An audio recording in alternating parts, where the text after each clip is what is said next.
Yeah, a very good morning to one and all. Today we shall be discussing about organizational buying situations. So we know that not just individuals buy things, but organizations too. So we have to understand this buying situations of organization as well. Okay. So understanding how organizations make purchasing decisions is very crucial for effective B2B marketing and procurement management. See, they are supposed to convert raw materials into finished goods. So there would be a procurement division also. So they need to procure raw materials and make a strategy of B2 business, B2B business. No. So therefore, they have to make purchasing from different suppliers in such a way that they get less price and good qualitative, because once the input is qualitative, the output definitely would be qualitative. So hence, understanding this no buying situations is very crucial. Different buying situations demand distinct approaches and involve varying levels of complexity. So situations they demand different approaches. Yeah, see, even as an individual consumers also, a situation like no festival comes. So our buying decisions changes. If it is a birthday of a well-known person, again it differs. No, which gift we have to buy, so it depends on situation. So likewise, organizations also face situations wherein they have to have a different approach, and complexity of taking decisions also would be different. So they have to have a discussion in the boardroom to change the supplier, or to make a tender, yeah, as such.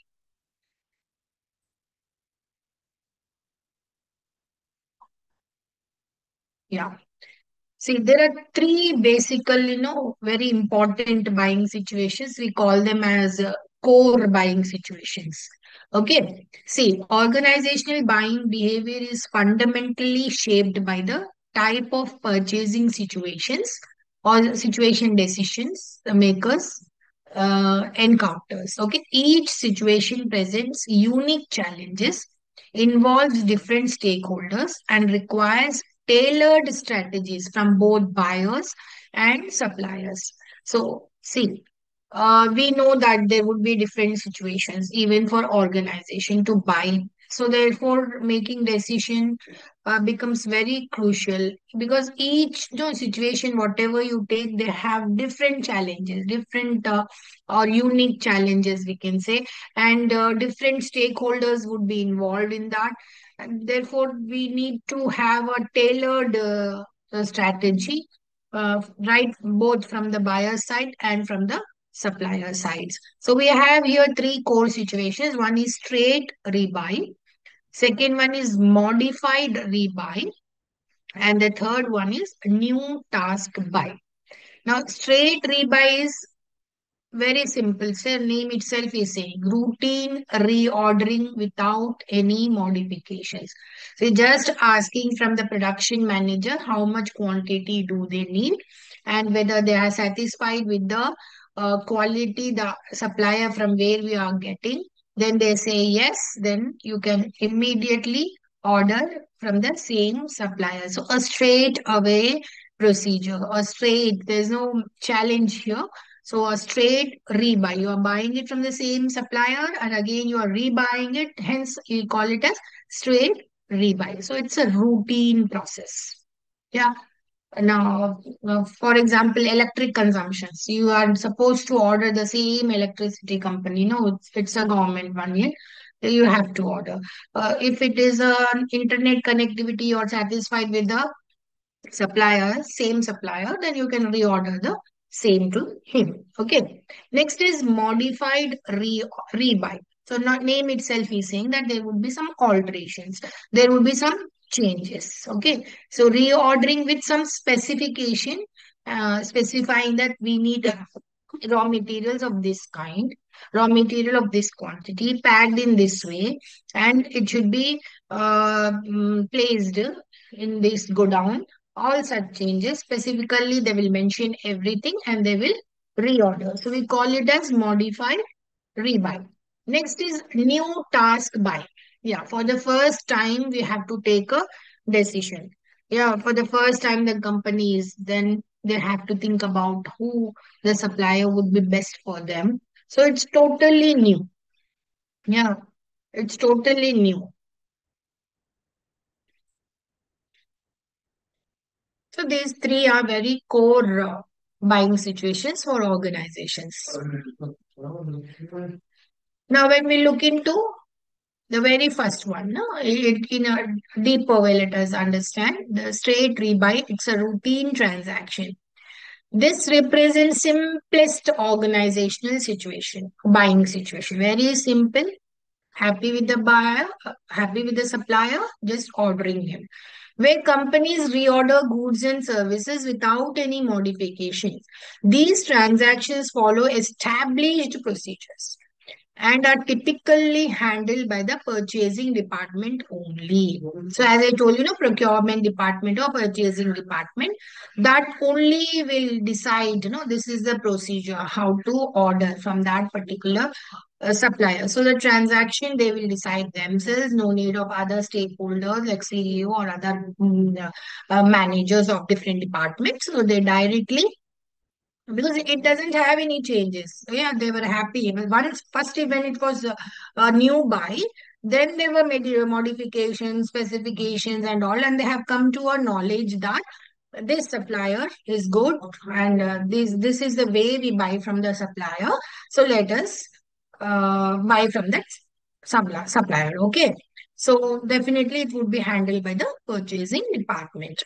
What are the key characteristics of this straight rebuy is it's a routine one. You need not put your brain or brainstorming sessions and all these things. It's just a routine reordering. From what? From approved vendor list. See, board of directors, they might have given an approved suppliers list or vendors list. And from there, yeah, tick one. From this vendor, we will take these things. From this vendor, we are taking these things. Like that, it's a routine reordering. Minimal decision making. So complexity of making decisions is very meager or mere one. Because once it has been decided, you have some standard procedure, so you are following that. You need not have a brainstorming sessions. Focus on maintaining existing relationships. So much of the concentration would be that to have a good relationship, between the buyer and the supplier, the cordial relationship that will help them, both the buyer as well as the supplier. So their focus would be whatever the relationships are there, let us, it should be a long standing relationship. That friendship should be, no, you can say, should not extinct also. Then it should be a perennial one or permanent one. Okay. Because see, once you make a relationship, you will know about each other in a very best way, in a befitting way. You can understand each other. Yes. So buyer knows that this supplier is very honest, very ethical, provides what is being ordered. Like that, he have a feeling. And supplier, he knows that yes, I can give to this company. My stock would go and I need not look for other buyer as such. He also thinks, and he'll be maintaining a very good relationship with the buyer here. Okay, that is organizational buyer. Common for office supplies and raw materials. So especially this routine orders, no, the straight rebuy, it would be for office supplies like stationery, yeah, or whatever it is, no, books and all these things and some raw materials. So here the supplier dynamics, if we look into, in suppliers, they focus on maintaining quality and service standards. And out suppliers, they must identify these dissatisfaction points and offer compelling alternatives to break into the approved list. Okay, so they should be very careful that they would be the approved supplier in the list of this purchasing department, and they have to stick into that list, isn't it? For that, whatever the modifications is needed, whatever the dissatisfaction they are showing, that should be curbed. They should maintain such standards. Yeah. Next, modified rebirth, that is adapting to change. Yeah, modifying because changes are happening and they are modifying accordingly. They are changing accordingly. Yeah, they are altering accordingly, right?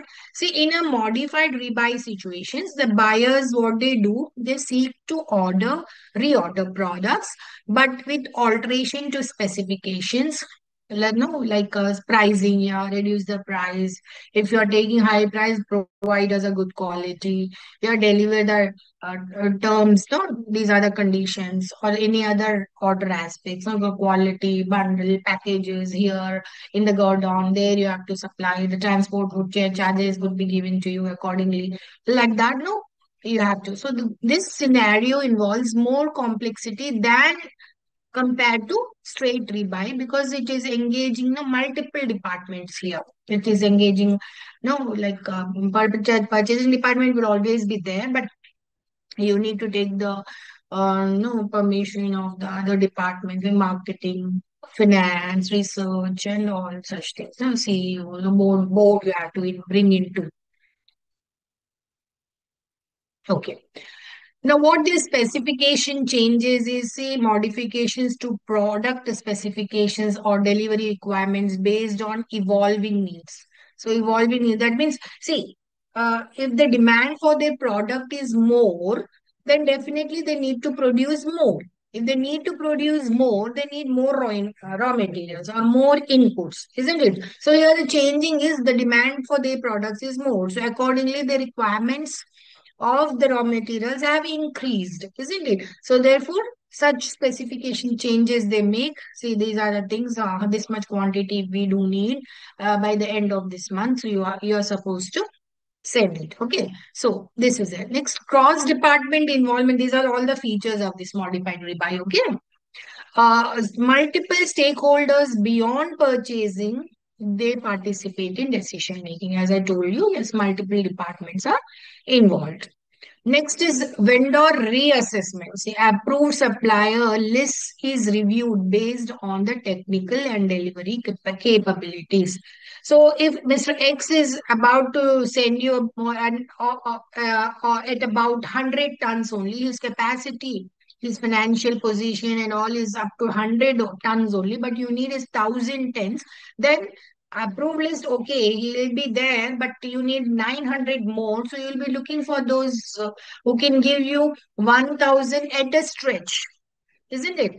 Yeah, because that brings him economies of scale.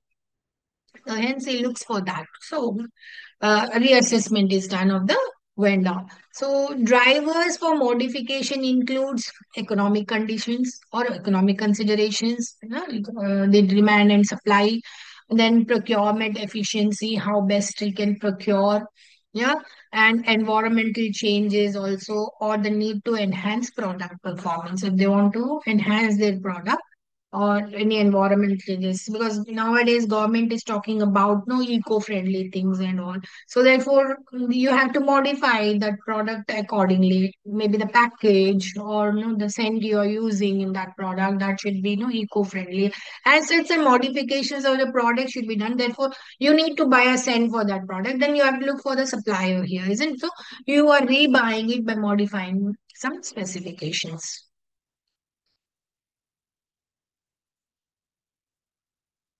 Yeah, next is new buy or new task buy. That is navigating a very unfamiliar territory. So you're entering into a territory where you're not familiar with. So totally a new task. Okay.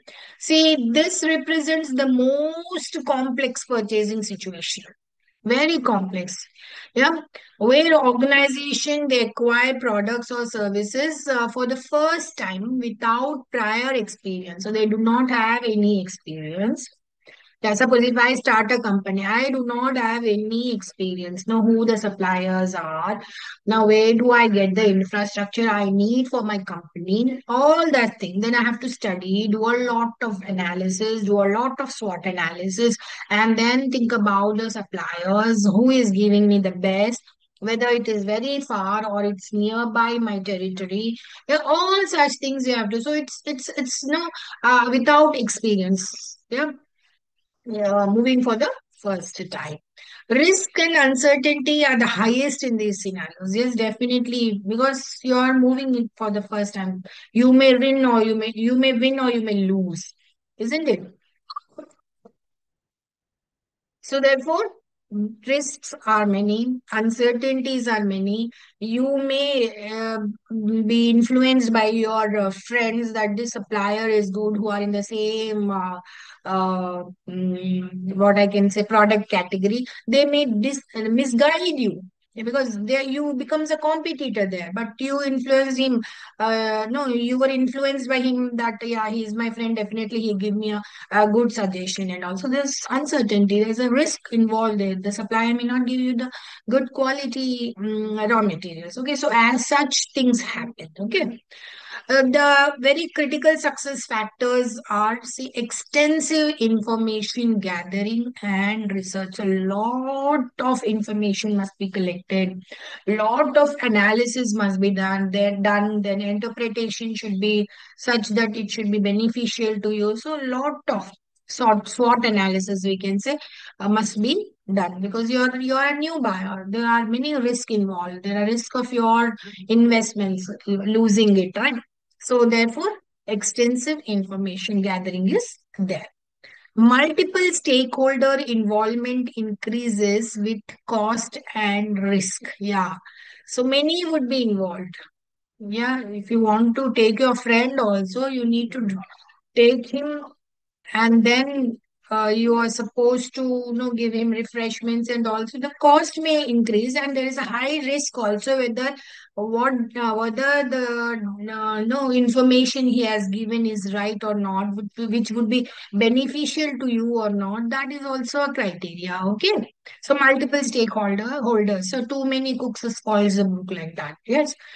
Next, formal evaluation stages: awareness, interest, evaluation, trial, and adoption. See, you cannot get the success at the very first instance, isn't it? So you need to have to evaluate at every stage. Yeah, once you have brought from one supplier and you have produced it, and then you have to see whether the product you made from that is bringing no loyalty among customers. Yeah, you have to see. You should be aware of other suppliers also who is giving you the best.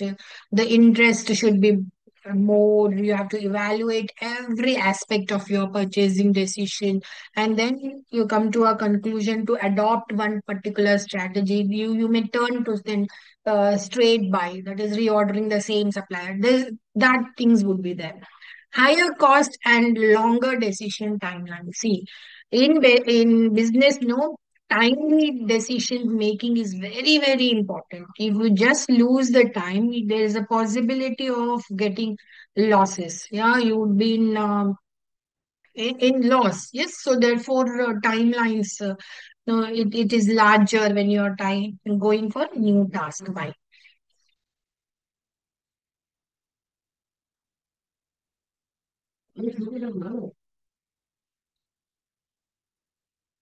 Yeah, systems buy. The complete solution approach. So it's a combination. You can call it as a comprehensive one. It's a total or in total or totality also you can say. So it's a complete approach. We call it as a systems buy. Here, this is also known as solution selling, which involves organization placing a single order with one provider to deliver a complete integrated system rather than individual components. See, for example, if it is a bicycle industry, yeah, if you are assembling it, then it becomes an assembling industry, isn't it? See, the brake you are getting from one supplier, the tires you are getting from one supplier, the seat you are getting from one supplier, yeah, the rods, no, you are getting from other supplier. If it is like that, it becomes a problem. Yeah, what the systems buy is saying is it should be an integrated one. That is, you are approaching a supplier, only one supplier, and telling him that I need so and so items for my product. Will you provide me or not? Yeah. So you are making a complete, yeah, what you can say, needs from one supplier only. Yeah, so it's an integrated one. Yeah, here. See, comprehensive engineering. So this system seller designs and engineers the entire solution from concept to completion. So this system level, they do a comprehensive engineering. Yes, okay, I am the supplier. I have to buy tires and this seat, then brake, and then handle, and this, that, and also they do a complete engineering and they come to a conclusion. Yeah, we are able to provide you at this cost.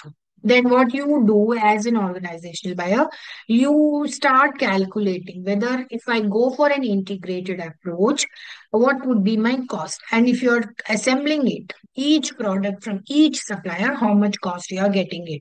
Yeah, because if you have different suppliers, they won't be in one place. They would be at different places. So the cost of transport may increase, isn't it? So there's a possibility of high cost in this assembling all the components. But when you go to an integrated approach, a systems buy, you are getting at a one point only all the things you need. Okay, this the benefit is there. Multi-vendor coordination. So provider procure components from various vendors, handling all supplier relationships. So this they have their own strategy. They are buying it from different vendors, so they have a very good relationships and all. So they buy. Then integration and assembly. So complete system assembly, fabrication or construction managed by a single provider. So single provider is managing everything. He has to have many relationship with all the other components, but this supplier have a very good one-to-one relationship with the company. Okay. Mhm. That is there. Next is turnkey delivery. Full solution delivered ready for immediate operation. So common in especially in technological sectors. So turnkey delivery, that is full solution is there. And this is very, the systems buy is very common, especially in technological, that is IT sectors.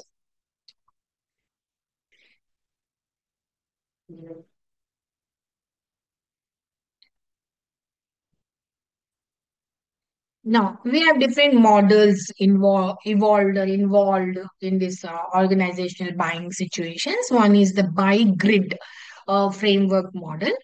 Now, this is developed in 1967 and it's by Robinson, Farris, and Wynne. And this framework provides a comprehensive conceptual conceptual model for understanding organizational buying as a multi-stage, multi-participant decision-making process rather than isolated events. So it is not totally like a systems buy. Okay, not involving with no single unit of providers, but rather than a comprehensive one. Okay, a multi-stage and multi-participant decision-making process. Now, here, what are these six steps evolved in this by grid framework is problem recognition, then specification, then supplier search, yeah, then proposal analysis and supplier selection and then performance review. So you need to understand these six steps. First one is problem recognition. So first of all, identifying the needs of the organization. Okay. So if the demand for the product is increasing, definitely they need to produce more and supply more in the market. So it's very important for you first to understand organizational needs. So how much raw materials do I need? Yeah, how much I am going to produce. You should be able to answer all questions, WH questions. Okay. What, where, when, why. No, as such, you have to question yourselves as an organization and try to answer it. Then you will identify what exactly is your problem. Okay. Then specifications. Now put it on the paper, defining each characteristics and quantities. Yeah. So how many nut bolts do I need? How many no raw materials do I need? Yeah. How many labor do I need? All these things. You try to now specify all the characteristics and how much quantity do you need. That also you will put it in on a paper. So problem specification now. Then you what you do is you search for the supplier. Yeah, qualifying potential sources. Okay, so potential suppliers would see, yeah, this is my specification. These are the suppliers in the market. Now I will approach them and get all the quotation from them, how much they are charging. So you try to find a potential supplier. Then proposal analysis would be done. That is evaluating vendor proposals. See, immediately when you get the no tenders or quotations from different suppliers, by draw you take out, yeah, go to the supplier and order. No, as such is not done. Each supplier's proposal in a board would be discussed, and the strengths of each proposal. Strengths of not the suppliers. You should have that strength. No, when that is, see, anybody, any buyer, whether it is consumer or organization, what we expect is good quality, less price, and availability of it wherever I feel that I need it. Yeah, isn't it? So these three things are basically you put it in your brain and then start analyzing those proposals which are given, or you can call it quotations or tenders and all. The you will just spread on your table and start each one. So some may place a small amount and good quality, some less quality and high price, or some they will be neutral as such they would be. So you have to analyze all the proposals that have come to you from the different suppliers. Now, supplier selection, choosing vendors and order routines. So now you need to because you will be giving points and all the highest point Mr. X has got. Now you will go to him. You have chosen him as a vendor and you will place the order. Okay. Then you cannot stop here. It's important for everyone for the feedback. You have to review it. Performance review, ongoing feedback and evaluation. So you should ask the people in the purchasing department, are they satisfied? Those who are working in the production department, are they satisfied with the supplies which is being supplied by the supplier, the quality, the thickness, yeah, whatever it is. So you need to review it as and when required. Okay. If not, again, the problem has come that this supplier is not good for me.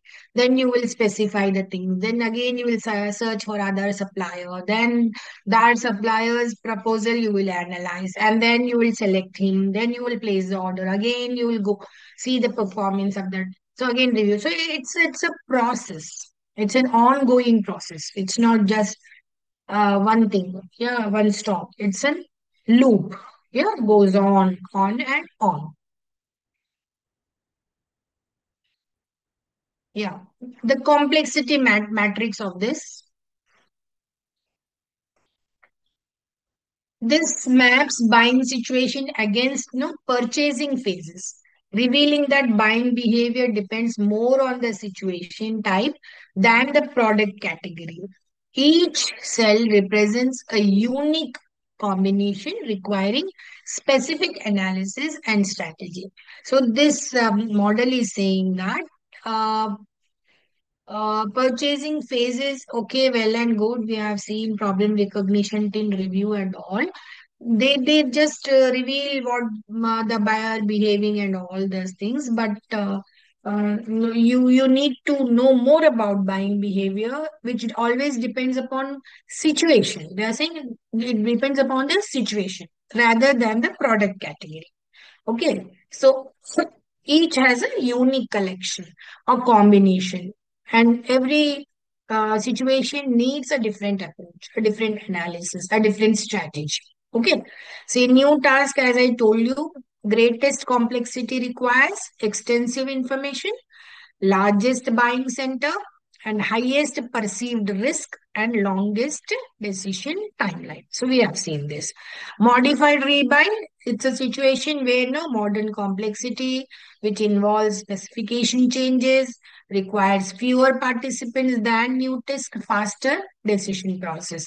Whereas in straight by buying situation, very lowest complexity, where routine purchasing department activity and minimal participants are there, and it's an established tailor-made procedure is there, which is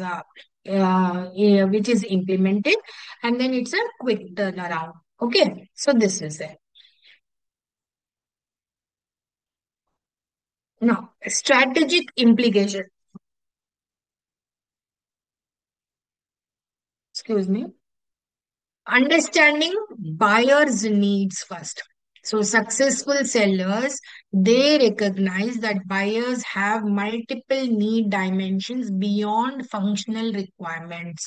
So beyond this functional, no, just converting raw materials into finished goods, that's the functional one. Beyond that, they have other dimensions to look after. So we have to know those complexities of those dimensions, because to be committed to those people. Okay, so what the supplier has to do, he has to see the functional needs, study the functional needs of the buyer, that is organization. Okay, like no product specifications and its performance. How the product specifications are, you genuinely have to read each specification, look after each specification. Yeah, this thing and how it is performing in the market, that also he has to study.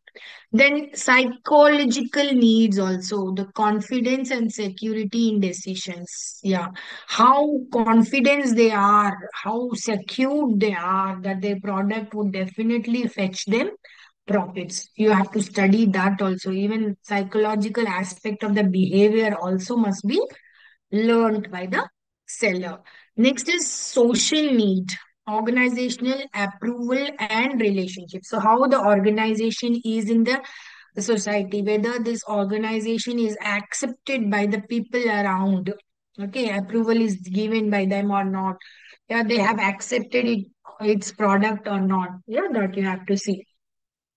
Next is knowledge needs. So information and expertise. So you also have to study the information and the expertise evolved in the organization. Who is checking how qualified he is, how he is seeing your proposal, how he is analyzing. Yeah, all these things also you have to study. That is knowledge based needs of the organization. Also, you have to study. Then situational needs, now context specific requirements. Okay, now if it's your gift factory and what festivals are coming, yeah, how many gifts you can prepare.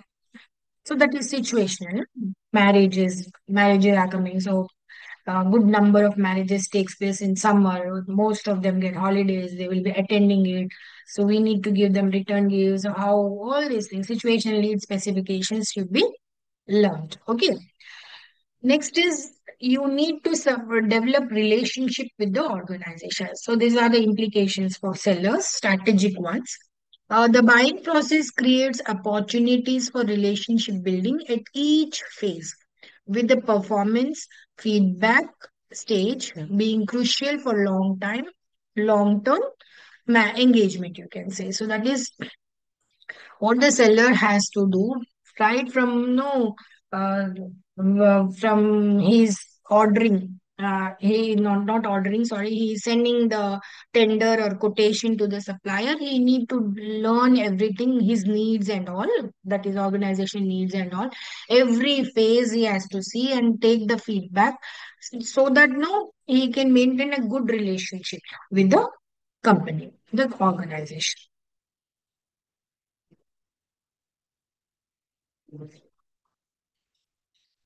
Yeah, what are the advantages of this buy grid model and what are its limitations? See, advantages is it is demonstrating that buying behavior depends on situation and not product type. So we have learned that not just product, even situation matters. So it's very advantageous. Next, helps sales personnel deliver appropriate messages at optimal time. So at a very short period also, the seller or sale persons, they can give an accurate information to the companies. Then applicable to both consumer and business buying process. So this is you can say dual advantage we have. This model is helpful to buying situations of a consumer as well as buying situations of organization. Okay, so double dhamaka we can say. Next is provides a framework for formal selection process. So it is giving because relationships are developed, no? So a formal selection process developed. Once you have a vendor's approved list with you, then you can again go for straight buy and all these things. Then explains buyer seller interactions pattern also very effectively. See, once they have bought those and very good relationship, but somewhere no, they made a small box with some damages and all, and the damages are coming more in number in the next third cycle or fourth cycle of their buying. They would have a discussion and all these things. Yeah. So they will be knowing their pattern. Yeah. First they provide good, and then in the third cycle they may give us, then we have to stop the supply and go for another one. Yeah. Such things are possible. Now, what are the limitations of this? Number one is primary focus is on product related decisions, which overlooks the complexities of the services being provided. It's only product, a physical one. Services, they do not look, and they assumes rational decision process. Okay, yes or no, very yeah, as a rational person, you make decisions. You feel that the assumptions you made to buy from that particular supply are perfect, are very correct. They feel that, and they may oversimplify the real world buying dynamics. So real buying dynamics they are ignoring because it depends on situations that not the product and not services are considered. And they feel that in the approved list is with us, and that approved list it's been no after so much of phase of study. Yeah, right from problem recognition till performance review, all these things are so they just buy. Okay, so simply oversimplifying, you can say. Next, limited consideration of emotional and political factors. So political factors, especially in India, has to be considered because it's neither no centralized government. You have a government at the state different from the no of the country. So situations again differ. The GST tax, yeah, the tax on the supplies, all these things they differ, right? So, but not much consideration is given to these factors.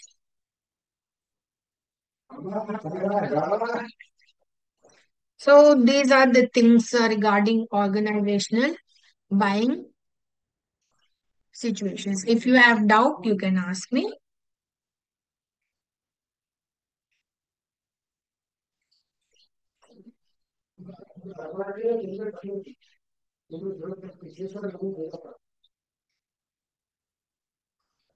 Okay.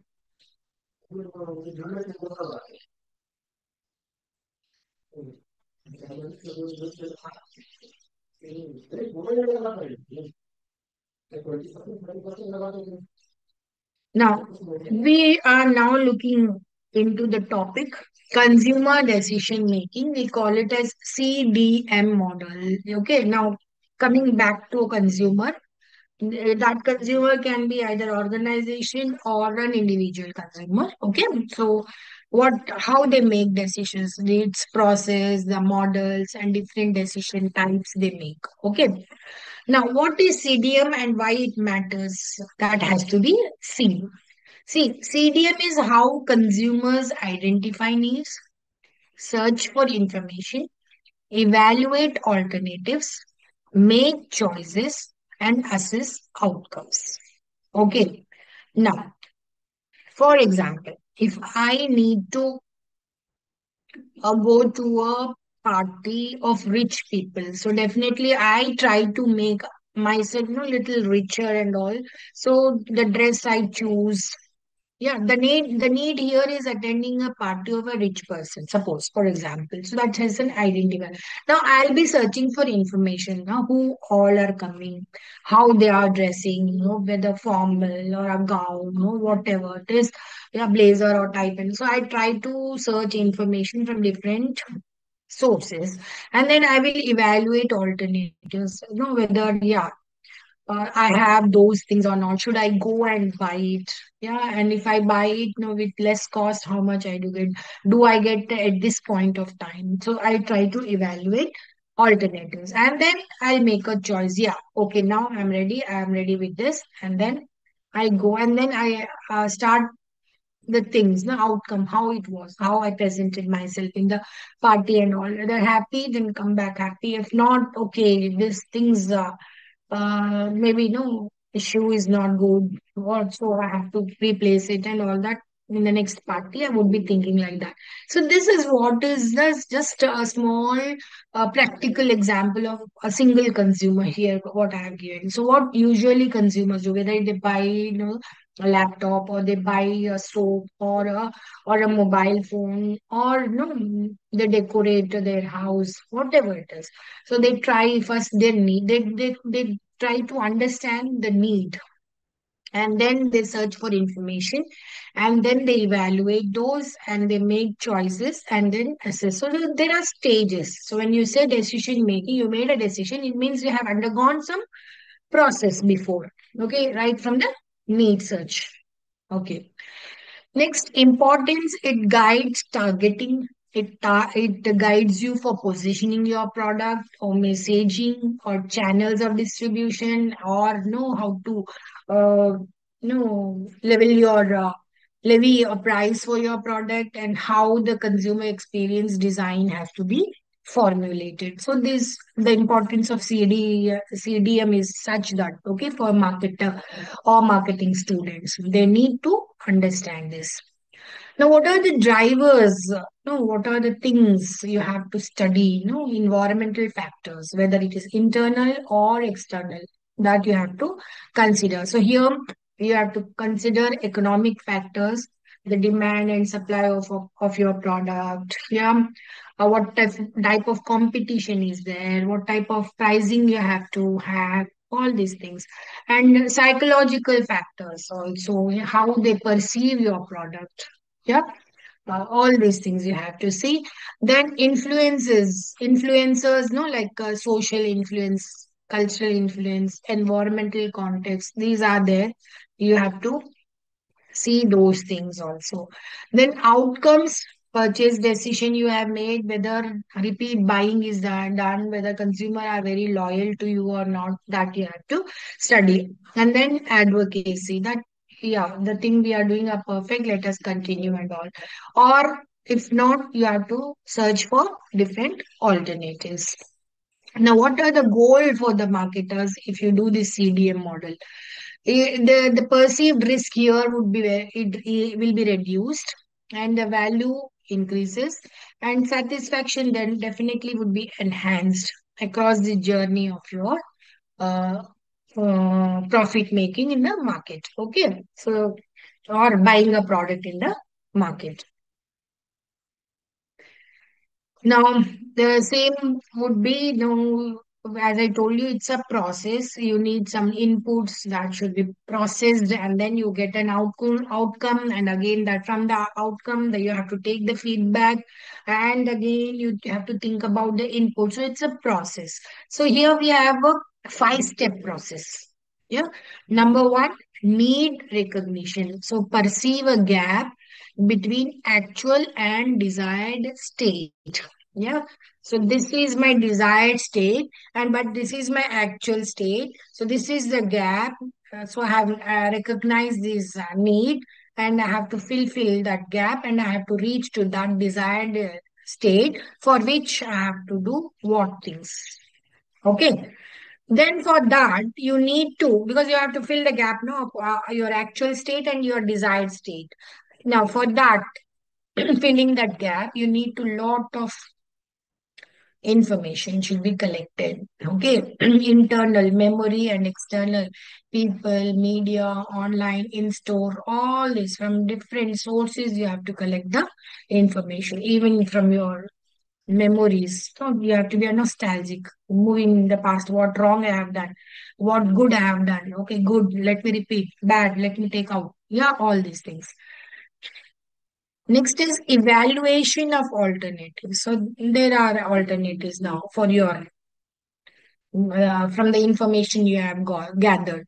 Now you have to compare them, all the attributes, company image, the service they are providing, the risk involved when I take this decision.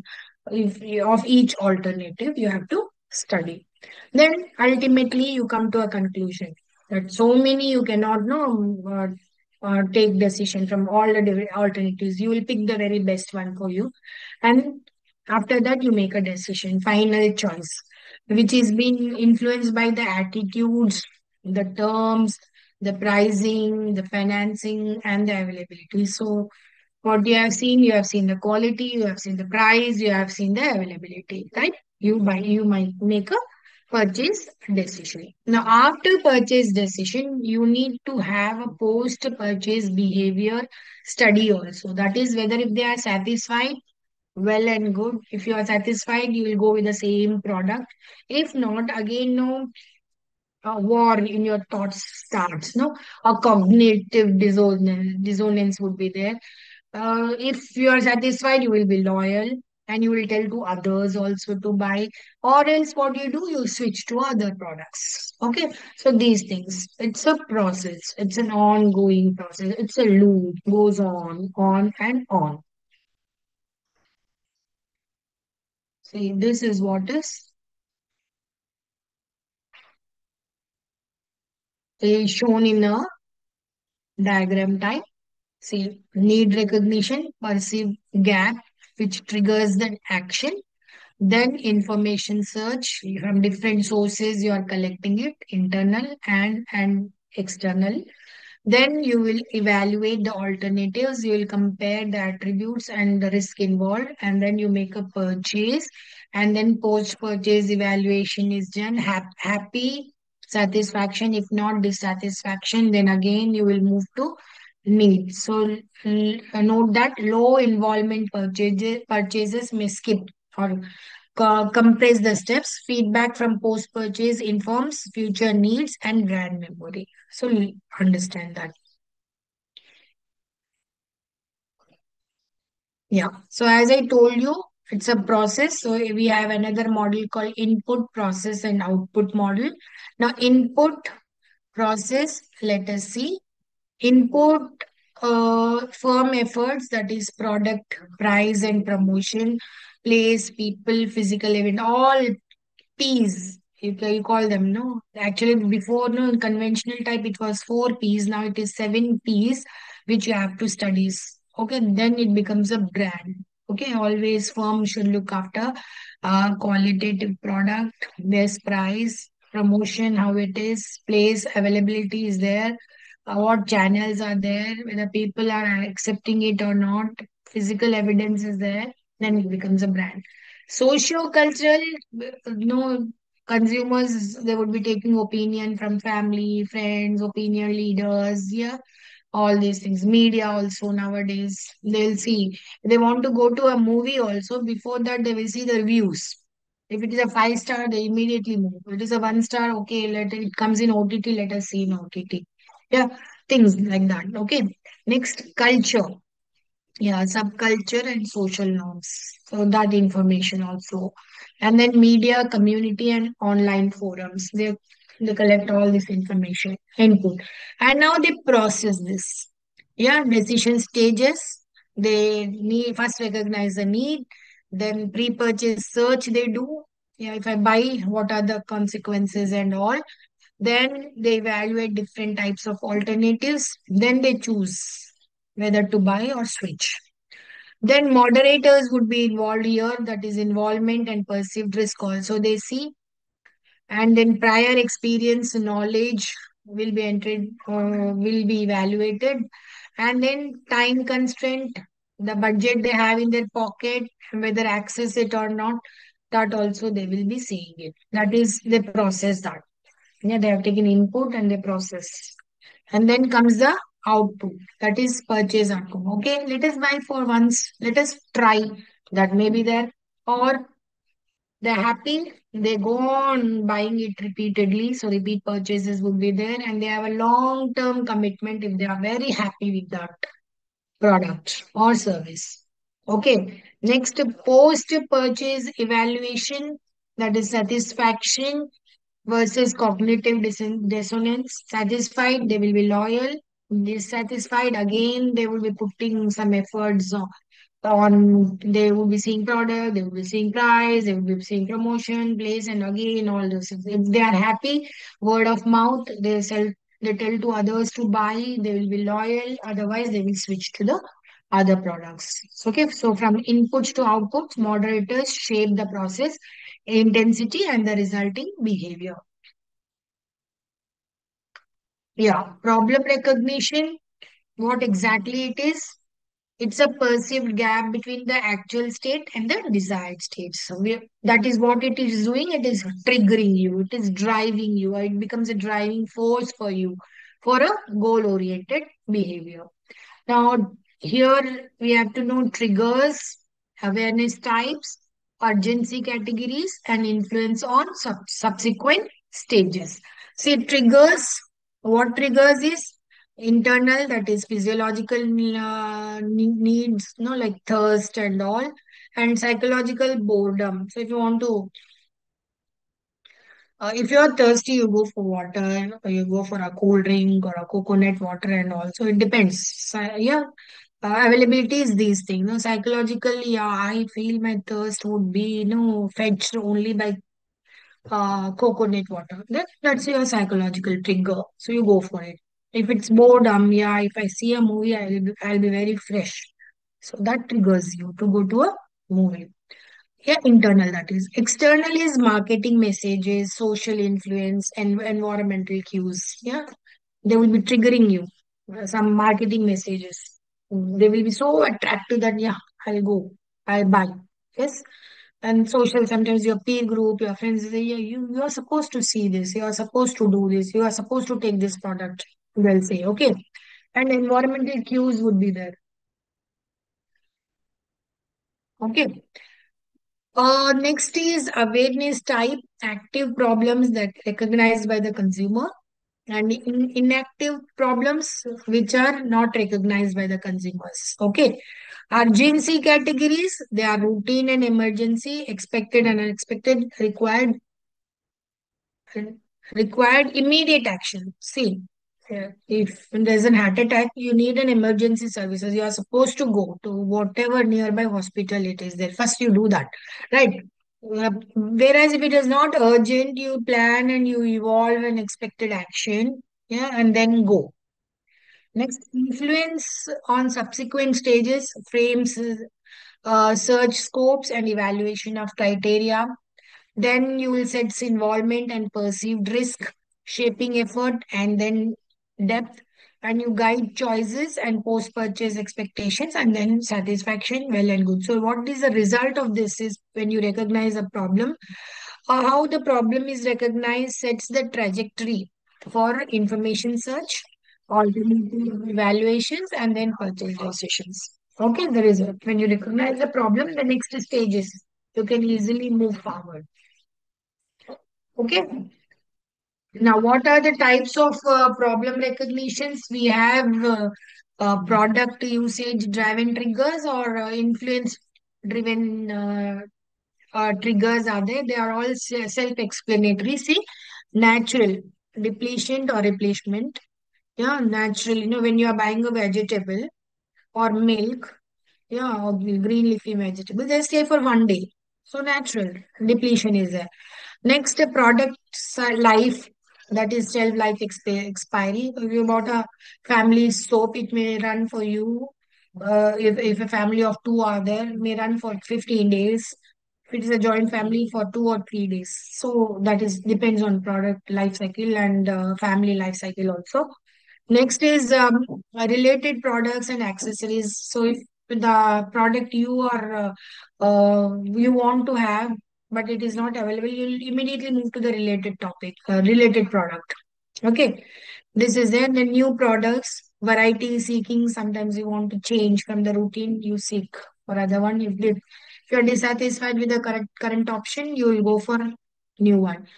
When you look into this influence driven triggers, lifestyle, your marriage, your promotion or reallocation, lifestyle changes, education, security and investments, then life goals changes, word of mouth or social influence will help you in triggering for that need of satisfaction of the need. Then marketing stimulates, advertisements, promotions, launches, events, these things. Special sale situations, discounts like EMI, or time installments. If you have these, you go for buying. Then competitive catch up, or you want to compare from the peer, you will look into. So these recognition triggers frame what search, evaluation, and purchase decisions that follow. Okay. So if you have any doubts, you can ask. We'll stop here and tomorrow we'll continue the class. Well, thank you.